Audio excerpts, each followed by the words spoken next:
واخيرا ماك اند تشيز. عايزه اقول لكم ان الوصفه دي انا عايزه اعملها من بدري جدا، ولكن كلنا عارفين ان الوصفه الاساسيه محتاجه ميكس من الجبن الشيدر، وطبعا تكون نوعها كويس، وطبعا دي بتبقى غاليه قوي، ما بقتش متوفره للجميع، مش الكل يقدر ان هو يجيبها. فانا قعدت اجرب كتير لحد ما قدرت ان انا اتوصل للوصفة الجميلة دي. مكوناتها بسيطة، مش مكلفة قوي، وطعمها حلو جدا، وفي نفس الوقت يعني في متناول الجميع، ونقدر ان احنا نجيب المكونات بتاعتها. وعملت معاها شاورما لحم بالباربيكيو. ممكن برضو نستغنى عنها، هي المكرونة لوحدها كفاية، ولكن مع اللحم برضو طعمها حلو قوي. يلا بينا بقى نصلي على الحبيب مصطفى محمد ونشوف هنعمل وصفة النهاردة ازاي. طاسة على النار، هحط معلقتين كبار من الزيت، معلقة من السمنة، وهنزل نص كيلو من اللحم.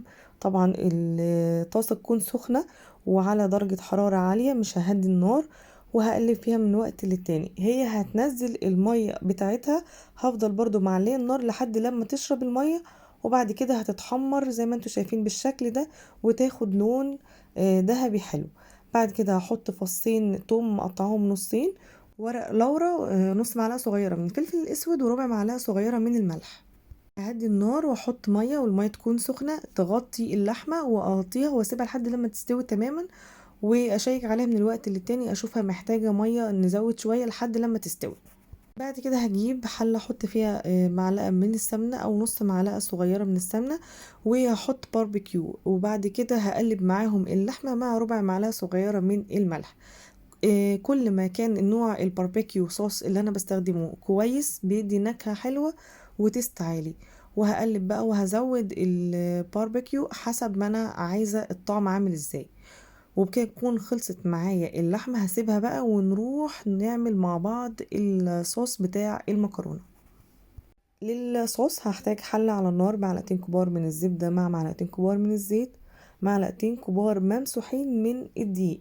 مش عايزاها تربط معايا قوي، مش هعمل صوص بشاميل، انا بس عايزة الدقيق يربط معايا حاجة خفيفة.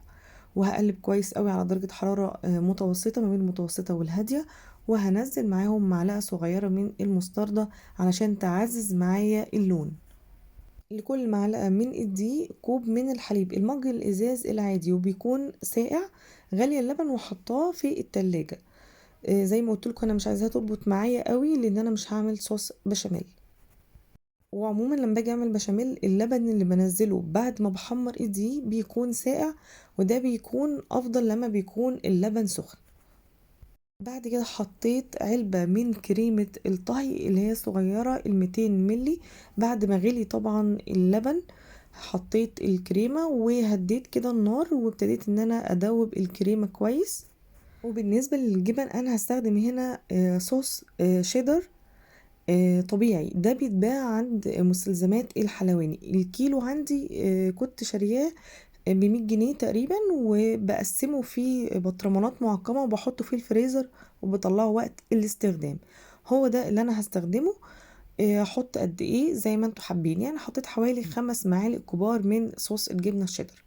طيب هو لوحده طبعا مش كفاية، فانا هستخدم الجبنة بتاعة المراعي اللي هي نباتي الدهن بطعم الشيدر. ولما بحط الصوص مع الجبنة بكون خلاص طفيت النار، انا عايزاهم يسيحوا مع السخونية بتاعة الصوص اللي انا عاملاه.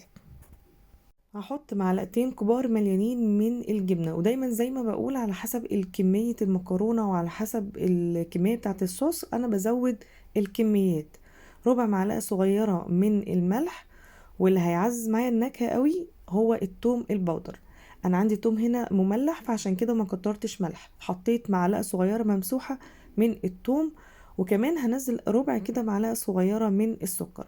وهقلب بقى وهدوق الطعم، اشوف محتاج ملح تاني جبن زيادة، بس انا بالنسبة لي كده بقيت تمام قوي. انا مش هحط المكرونة، ما بحبش ان انا احط المكرونة على الصوص، لا، انا لازم اعملها فريش. في وقت لما بحتاج بسلق المكرونة، وبعد كده ببتدي ان انا احط معاها الصوص، اقلبها مع الصوص. سلق المكرونة مية مغلية ومعلقة صغيرة من الملح او معلقة كبيرة من الملح، حسب كمية المكرونة. والمكرونة في العادي بحب احط لها منكهات، بحط مثلا ورق لورا، فلفل اسود، ده في المكرونه في العادي، انما دي يفضل معاها الملح بس مش اكتر، وممكن شويه زيت صغيرين علشان ما تمسكش ببعض، واصفيها طبعا كويس، وبعد كده اقلب معاها الصوص وندوق بقى المكرونه بتاعتنا. هو الاتيكيت بيقول ان احنا ندوقها بالشوكه، بس ده قدامكم بس، بعد كده طبعا هجيب المعلقه واكل براحتي.